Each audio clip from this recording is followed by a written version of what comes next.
cái một điều khiển mà tưởng đâu cái điện thoại.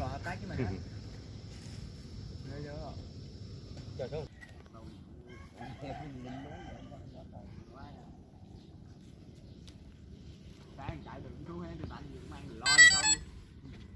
Wow, thầy chóng mặt, không dám chạy luôn. Tôi đi cái 50 không? Cái bình để nằm ngang ở phía dưới nha các bạn.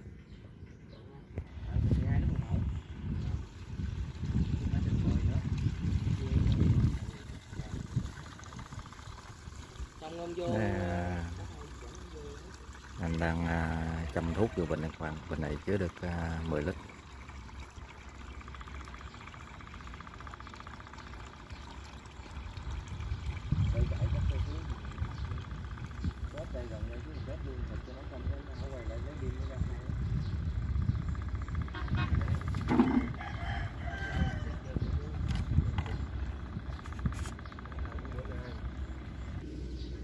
Máy đang khởi động nha các bạn.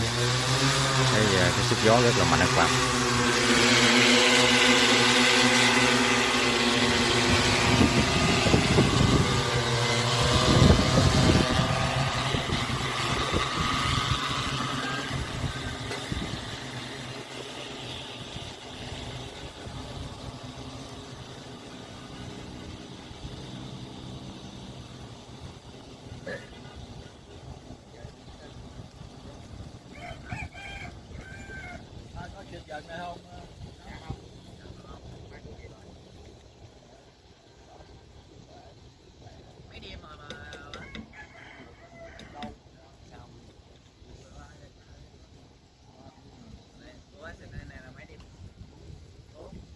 Cắt chết rồi chỗ công cắt về bển lần tấn tiếp luôn á.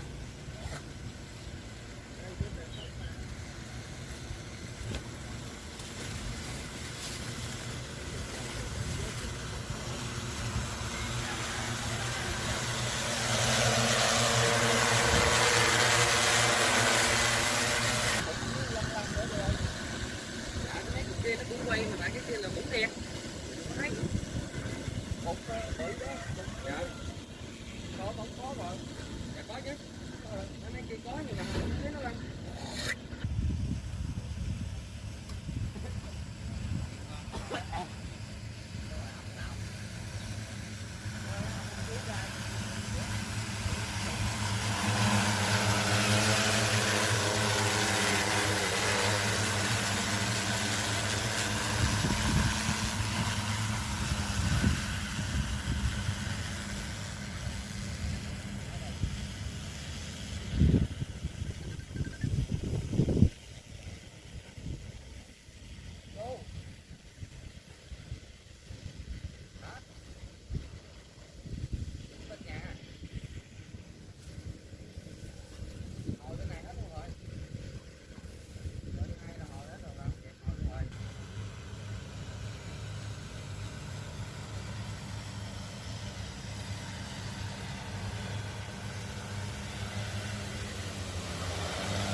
đừng có lắc, cút thẳng ra, đừng có lắc. Má cái tay lắc gõ gà. Mấy hả? mấy gầm giúp lấy thêm cục nữa.